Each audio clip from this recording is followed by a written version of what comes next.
J. Krishnamurti, now 89 years of age, would be the first to shrug aside. He was born in India, to parents who were neither particularly influential nor wealthy.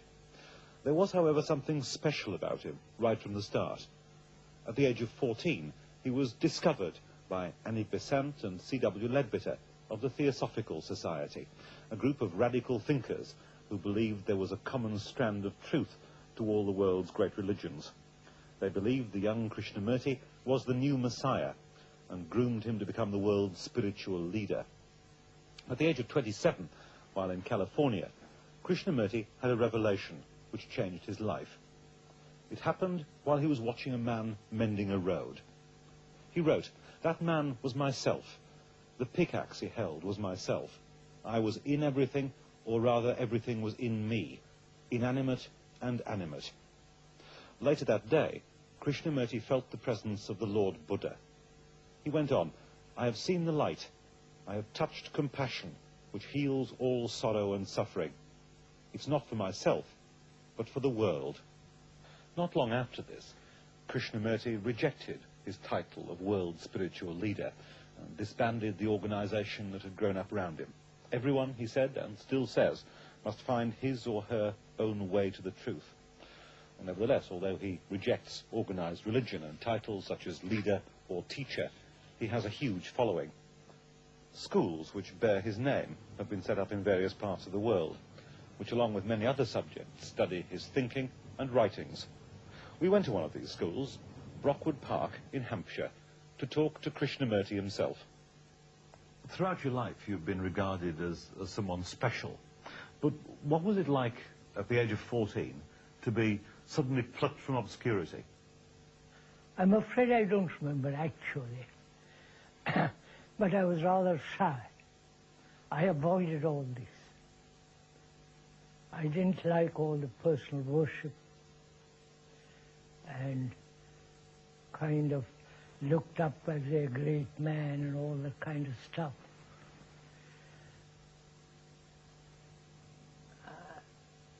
As I grew up, I avoided crowds. When I was asked to speak in a public meeting, I was so shy. I tried to speak behind a curtain. And that didn't work out, so I came out from behind the curtain and talked. Probably I've led a rather lonely life. Not lonely in the sense apart, but keeping away from all the noise and all the fuss and all the absurdities. Did you ever believe, as the people who were sponsoring you believed, that you were some sort of Messiah? You know, that word Messiah is really Jewish word, comes from, you know, that. I never bothered about it, really. Sounds rather funny, but I really seriously, I never bothered about it. Who I was, what I was. It was not very important. And I really mean it. And I was given great many properties all over the world. Castle in Holland with 5,000 acres. I returned all that. But I don't believe still organized religious structure, hierarchical attitude towards life. But before you renounced the position that your sponsors were trying to put you in California, you had what I suppose I would describe as a revelation. What was revealed to you? I've read the story of when you saw a roadman. Yeah. Yes. You felt that you were part of him, part of the yes. hammer he had in his hand. Yes. But you see, the difficulty is to go into it very seriously.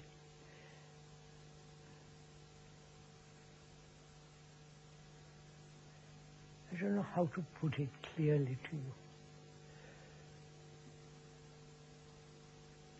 You know, there's a great tradition among the religious, serious religious people, perhaps not so much in the West, that you must go through various forms of self-purification. Not by starving, fasting and all that, torturing the body, but a sense of inward cleansing, as it were, if you can so put it. A purification of a brain that is not self-centered, that's not concerned with personal progress, personal achievement, and all that business. I think it was, and it is still is, a part of deep religious feeling that not the abandonment of the world, but share very little of it, as little as you can, because you have to live in this ugly world. Not the beautiful nature, but what man has made of it. I think that's what happened, to put it very, very simply. That was what you realized when you, yes, on those yes, incidents when you, yes, when you saw the road mender and when you yes, stood under the pepper tree, yes, and experienced, I think you described it as a supreme happiness. Yes, more than happiness is really a side issue, but much more a sense of wholeness. You've already mentioned your rejection of organized religion, but can you explain to us why you are so positively against How those can things? you organize a human being according to a pattern? Whether it's a religious pattern, faith, belief, dogma, rituals, how can you shape man who is extraordinarily alive to a particular mold, like the communists are trying to do, the totalitarians are trying to force man to a certain way of thinking, which is so contrary to freedom.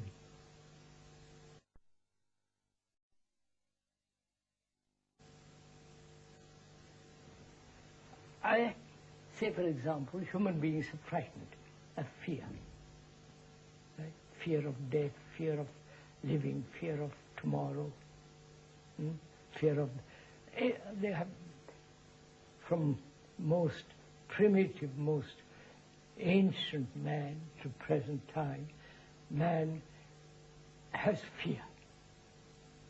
Fear of tomorrow, insecurity, all the rest of it. And he has always tried to overcome it, suppress it, run away from it. But the eye is fear, right? So can one watch this fact? Is there an observation of this fact without division? I don't know. The eye is, if you want to go into it much more deeply, the eye, the self who is the watcher, is the past. Past memories, past incidents, past recognitions, and so on. And then that past, which is the eye, looks upon the present as though it was something separate from itself. And then there's conflict in that. But the eye is that. Is there only one truth, or are there many truths? There's only one truth. There's not Muslim truth and Christian truth or Hindu or Buddhist. There's only truth. Would you agree or see that truth has no path? It's not Christian path, Hindu path, or communist path. So it's a pathless land. If truth was fixed, then there's a path to it. But it's a living thing. You can't say, follow copy. It's a living thing. And each one interprets it as is in his own, according to his own conditioning. They generally agreed truth is universal. Any obviously thinking man does. But I've been brought up, suppose one has been brought up as a Christian, you translate that truth according to your, what you have been programmed to. See, the question really is whether one can be free of this conditioning totally and have a brain, have a mind that's completely free from all program. Then there's a different state altogether. I follow you up to there, but doesn't that lead us to a paradox? That the people who listen to you, who come to this school, who listen to you in India or California, do they not regard you as a signpost in a pathless land? I've always said there is no authority, including myself. I'm not your leader, guru, and all that nonsense. I really mean it.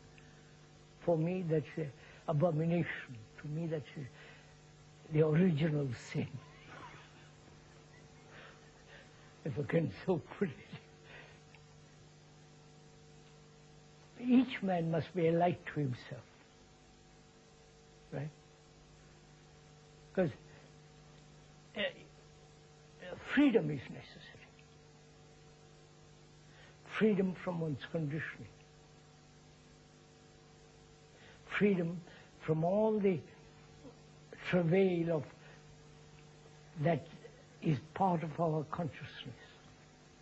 But really, how can someone who speaks as powerfully as you do, who thinks as clearly as you do, not be regarded as a leader by lesser men?